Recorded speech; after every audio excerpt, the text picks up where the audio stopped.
Federal government reaffirms commitment to achieving African Water Vision 2025.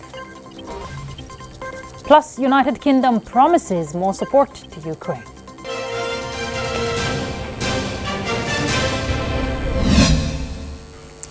President Bola Tinubu has inaugurated Vice Admiral Ibok Ete Ibas, retired, as the sole administrator of Rivers State.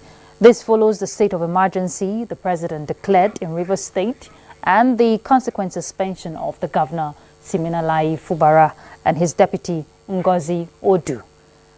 State House correspondent Musbahu Danwahab reports on this and all the clarifications made by the Attorney General of the Federation and Minister of Justice on the matter. We'll bring you the story in the course of the bulletin. And still on the issue, the opposition People's Democratic Party has rejected President Bola Tinubu's decision to declare a state of emergency in Rivers State. The party describes it as forceful takeover of the state.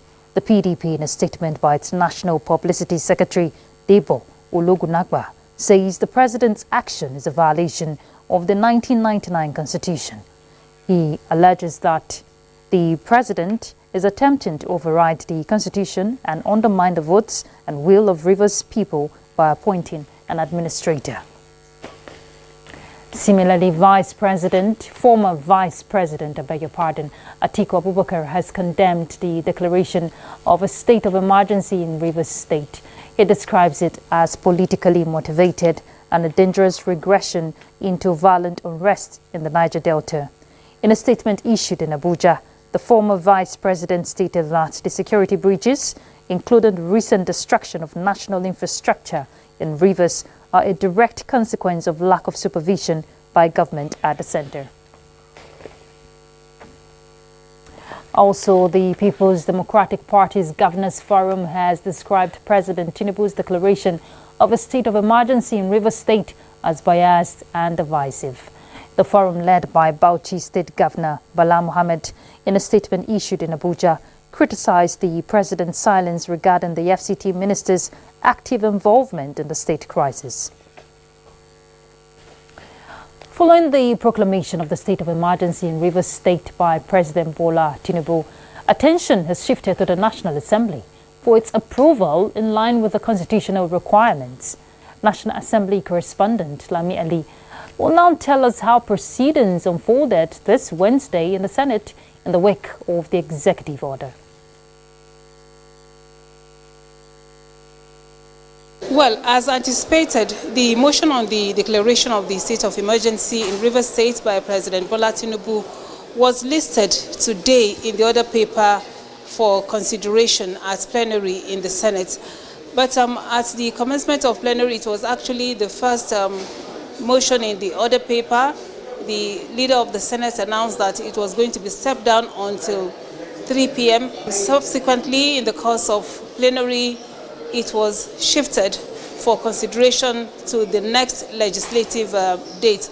Though no explanation was given inside the chamber for that decision, but I had an interview with a member of the Nigerian Senate, that is Senator Jimoh Ibrahim, who was part of plenary, to shed more light on the reason for the shifting of the consideration of the motion to the next legislative day.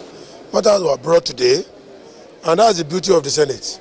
We want everybody to participate, so that you wouldn't say, oh, it was 3 o'clock when members have gone for Ramadan prayer that they proclamated. No, we are in tendium with Mr. President. It borders on security of life and property. It borders on enforcement of laws. And there is nothing anybody can do. That is the first on the dashboard of Mr. President, to protect life and property.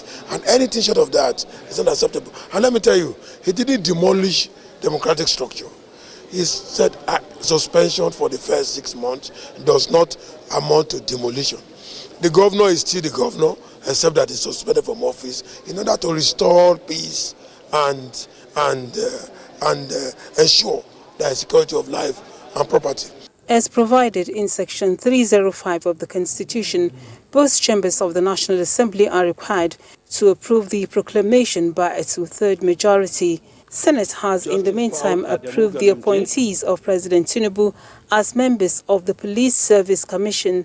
It also approved appointments of the chairman and members of the National Assembly Service Commission. From the National Assembly, Lami Ali, NTA News. We turn to other issues. Stakeholders in the security sector are advocating intelligence-led security operations and community-driven approaches. This is to address security challenges in the country. Now, the advocacy was at the second edition of the National Security Summit, organized by the Green Assembly Initiative in Abuja. Olayinka Ojo reports. The world is faced with numerous security challenges ranging from insurgencies, communal clashes, kidnapping, and cybercrimes. These have become the order of the day, and to assess Nigeria's security challenges and recommend actionable solutions necessitated the holding of this security summit. The summit, with the theme Insecurity and the Nation, the journey thus far, provided a platform for evaluating past efforts, current realities, and future strategies for tackling insecurity. If there's any occurrence of insecurity in any region, any state, anywhere, the local people are the first people to be aware of where it is carried out, where they have even taken such suspects to, where they are aboard. So you can't solve insecurity except you visit it locally. While commending the efforts of security agencies in tackling insecurity in the country, which is not just a Nigerian factor, but a global challenge, Director General, Nigeria Army Resource Center, Major General Garba Wahab says adaptive defense mechanisms are necessary. We must develop human capital. There must be social justice from fairness. And finally, that's about everybody. The elites, the political and economic elites must lead. They must provide what it takes because they are the leaders. We go back on aggressive engagement. We need a local system that is working. The summit further advocated regular zonal security summits to address regional specific threats and ensure that strategies are tailored to peculiarities of each geopolitical zone. Olayinka Ojo, NTA News. Nigeria and Mexico are strengthening collaboration in the development of livestock industry for mutual benefit of the two countries. This came to the fore when the Mexican ambassador to Nigeria, Alfredo Marianda, paid a visit to the Ministry of Livestock Development. Let's hear from Yusuf Jika. This is the second engagement between the Minister of Livestock Development and the Mexican ambassador to Nigeria within 5 weeks, sharing knowledge and expertise on livestock development, with conversations centered on the transformational drive of the subsector through improved breeds, veterinary services, leather production technology, and optimizing other basic value chain outlets. For the Mexican embassy is to share experiences, knowledge, to know the different problems in Nigeria, give us the opportunity to launch different projects. We want to leverage on the experience to also develop the leather industry in Nigeria. Don't forget that Nigeria is about 250 million. For the shoe market alone, for the demographics, we have about 40 million primary school going children. That is a very huge market for any investor in leather research. The Minister of Livestock Development later declared a stakeholders workshop on the role of pastoral association in promoting investments and reforms in the livestock sector. That sector is about $32 billion value today, and we have been getting a lot of commitment from both local and international investors. This cannot happen until and unless we address very, very critical stakeholders in the name of these pastoral organizations. The workshop is expected to drive innovative solutions in transforming the industry access to funding, which is key to the advancement of the livestock ministry. In Abuja, Yusuf Jika, NTA News. South African President Cyril Ramaphosa and Deputy Chairman of the Sudanese Sovereignty Council, Malik Agar, have met in Cape Town to discuss the situation around Sudan's ongoing combat against the Rapid Support Forces. During the conversation, Agar expressed confidence that the Sudanese armed forces would defeat the Rapid Support Forces rebellion in most Sudanese states by next April. Reports said the Sudanese politicians also highlighted challenges in dealing with the RSF due to its fragmented leadership and involvement of foreign mercenaries. President Ramaphosa reaffirmed South Africa's commitment to supporting peace in Sudan and restoring its regional role. The conflict has forced more than 10.7 million people to flee their homes, including 1.8 million who have left the country, making Sudan the country with the highest displacement rates globally, according to International Organization for Migration.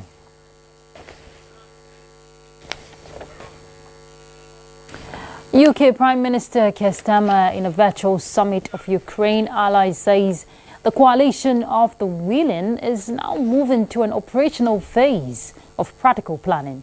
Starmer says the efforts to secure just and lasting peace brings together partners from across the EU, Canada, Australia and New Zealand, with backing from others, including Japan.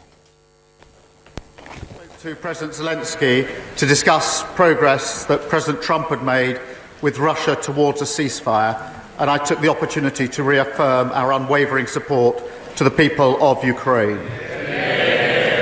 Mr. Speaker, I'm deeply concerned about the resumption of Israeli military action in Gaza. The images of parents carrying their children, young children, to hospitals have emerged over the last few days are truly shocking. Alongside the sheer number of people who've been killed. And we will do all that we can to ensure the resumption of the ceasefire, to get the remaining hostages out and to get aid that's desperately needed in. Ukrainian leader Volodymyr Zelensky, who was also in attendance, spoke after the summit, alleging that a ceasefire could have already happened, but Russia is doing everything to prevent it. Earlier this week, during a phone conversation with US President Donald Trump, President Putin set out conditions for a ceasefire in Ukraine, but Zelensky called his response manipulative. Now let's take you back to the story we called at the start of the bulletin, where we told you that President Bola Tinubu has inaugurated Vice Admiral Ibok Ete Ibas as the sole administrator of Rivers State. Let's see that. It has become inevitably compelling for me to invoke the provision of the Section 305 of the Constitution of the Federal Republic of Nigeria, 1999, as amended, to declare a state of emergency in Rivers State with effect from today, 18th March, year 2025, and I so do. President Bola Tinubu took a rare decision, considering the political instability submerging Rivers State for too long. Here is the man chosen from a fellow Niger Delta state, Cross River, Vice Admiral Ibok Ete Ibas, to preside over the state for 6 months, the initial period of a state of emergency. President Bola Tinubu gave validity to his appointment by inaugurating him as the sole administrator of the state within this period. Not an event for speeches, but then President Bola Tinubu had in his broadcast expressed hope that this step would help to restore peace and order in the state, and the sole administrator promises to hit the ground running for this task. First of all, I think we know the circumstances that led to where we are here, and Mr. President made it very clear in his broadcast. And if the main issue is that of maintaining law and order in the state, I think for any meaningful activities to take place in Rivers State, that is the utmost task that I have, to work together with all other stakeholders to ensure that we bring peace, order, and security and stability to the people and government of Rivers State and Nigeria at large. 64-year-old Vice Admiral Ibas served as the 22nd Chief of Naval Staff between 2015 and 2021, and later Nigerian High Commissioner to Ghana from 2021 to 2023, all under former President Muhammadu Buhari. Thank you very much. Meanwhile, Attorney General of the Federation and Minister of Justice, Lateef Fagbemi, had made clarifications on questions arising on the decision of the President. At a briefing organized by the presidential media team, the Attorney General pointed out that apart from the failure of the warring parties to reconcile, the political instability was also taking a dimension of national implications. There was not a word dissuading the threat, the militants who issued this threat. In today's Nigeria, maybe with the efforts of the Mr. President, a Greek will come in, but as of today, we still rely largely on oil. For anyone to touch these pipelines, it's not only the enemy of rivers, it's the enemy of Nigeria. All Nigerians, all the 36 states share in what comes in from the production of this oil. He insisted the decision is in the interest of the nation. It shouldn't be about individual. It should not be about anybody. It should be about the entity called Nigeria. But in this case, the River State. So, it is River State's turn today. It can be anybody's turn tomorrow. Let the signal be clearly sent for those who want to foment trouble, who want to make the practice of democracy and enjoyment of dividend of democracy a mirage, to think twice. From the State House, Musbau and Wahab, NTA News. All right, let's take a break. We'll be back shortly. Stay tuned.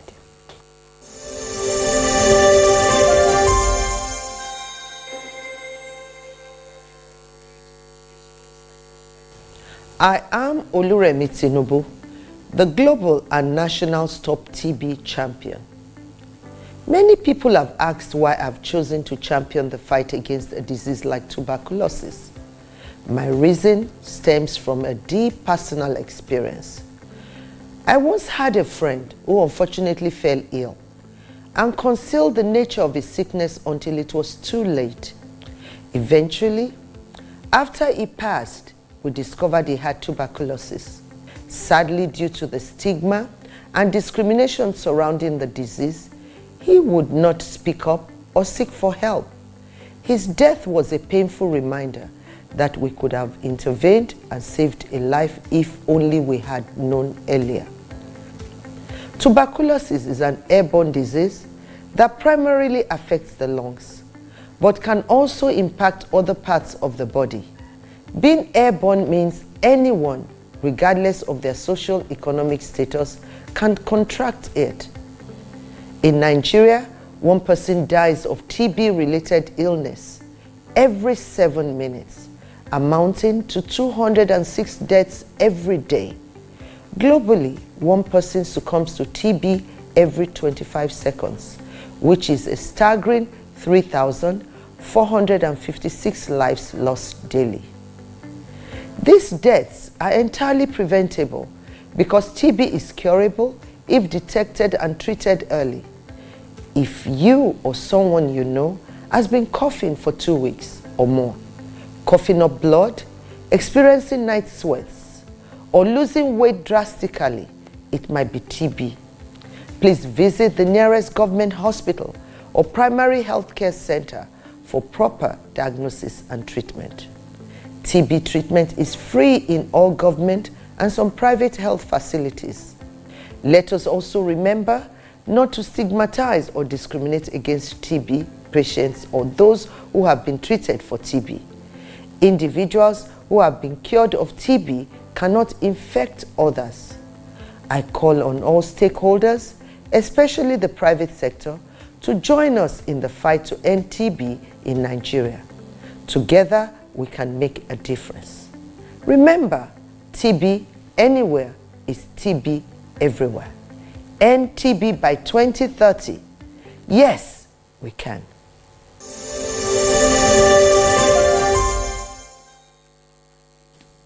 Thank you for staying with us. The federal government has reaffirmed its commitment to achieve the Africa Water Vision 2025.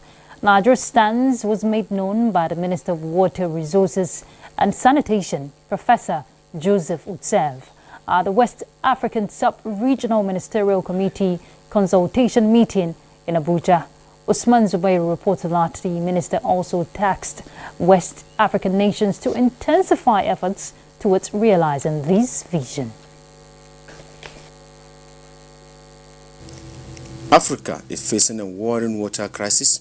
400 million people still have no access to drinking water, and over 800 million are deprived of safe sanitation facilities, with the population expected to exceed 2.5 billion by 2050. The challenges of effective water resources management are more pressing than ever. It is against this backdrop that the Abuja consultation meeting brought together ministers, experts, and sectoral stakeholders to discuss priorities and action to ensure sustainable water security in line with the African Union's Agenda 2063 and the Sustainable Development Goals. That's what we need to work together to find solutions that plug that gap and enable us to utilize the full potential of our water resources to drive socio-economic development. Discussions will focus on several strategies, priorities, such as the development of the post-2025 African Water Vision, implementation of decision-taking at the 14th AMCO Executive Committee, preparation for the Third African Implementation and Partnership Conference. Minister of Water Resources and Sanitation, represented by the Permanent Secretary, Richard Filengwa, said federal government is currently focusing on strengthening water security, improving sanitation and hygiene, and enhancing food security. A unique opportunity for the West African community to contribute to developing a framework that truly reflects the region's water sanitation challenges and priorities. Therefore, I implore you to contribute to ensuring that the vision and policy document formulated are one, aligns with the 2030 Sustainable Development Agenda. The recommendations from this meeting will be examined at the next AMCO General Assembly with a view to their adoption by the African Union in 2026. In Abuja, Usman Zubairu, NTA News. We'll take a look at judiciary matters. The Federal High Court in Abuja set aside its order of March 4, declaring the suspension of Senator Natasha Akpoti-Uduaghan by the Senate as null and void. Justice Obiora Egwatu, in a ruling, vacated the order after listening to the arguments of counsel for the plaintiff and that of the defendants in the suit. The Attorney General of the Federation and Minister of Justice, Lateef Fagbemi, SAN, has received the report of arbitrary detention of suspects at correctional centers in Nigeria. Judiciary correspondent Austin Ayimbe reports that the issues surrounding overcrowding of those awaiting trials still form part of the report.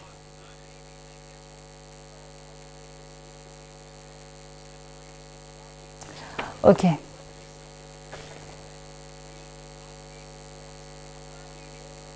Successive governments in Nigeria try to address the problem associated with the congestion of the correctional centers across the country, with the problem still persisting. This is why the Ministry of Justice still constituted a working group to take an overview of the situation with specific terms of reference. And after they undertook a physical visit to the correctional centers across the country and interacted with inmates, the working group came up with this report.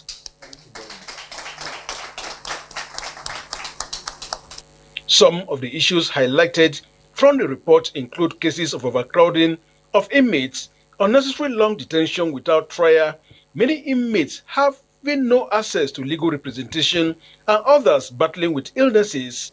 The working group recommends that the Honorable Attorney General convenes a meeting of the body of Attorneys General with a view to achieving a coordinated response between federal and state governments on the legal status of all inmates, including but not limited to those who have overstayed without trial. The Attorney General of the Federation and Minister of Justice commended the group, saying the report is part of ongoing reform in the justice sector in line with the international conventions and protocols which Nigeria is a signatory to. The objective of these reforms is to provide suitable solutions to the issue of inmates spending unreasonable period in detention, enhancing conditions in correctional centers, and facilitating treatment, rehabilitation, and reintegration of inmates. He said addressing the challenges raised in the report will require collaboration with the sub-national government. In Abuja, Austin Anyebe, NTA News. Grading maize and ginger is an essential process in agricultural and food industries. This is to ensure quality control, standardization, and marketability of these products. Haman Jabani reports that actualizing this is what the Nigeria Agribusiness Group and stakeholders in the value chain are hoping for. Grading of agricultural commodities is crucial in maintaining food quality, meeting market demands, and ensuring profitability for farmers and traders. These also play a key role in meeting consumer expectations and complying with international trade standards. This is why these stakeholders in the maize and ginger industry are gathered here to develop standard grading. Nigeria Agribusiness Group say by categorizing maize and ginger into different grades based on size, color, moisture content, and damage, stakeholders will be able to ensure that only high-quality products reaches consumers and processors. This process will also not only enhance the value of the product, but build trust among buyers, whether in local market or international trade.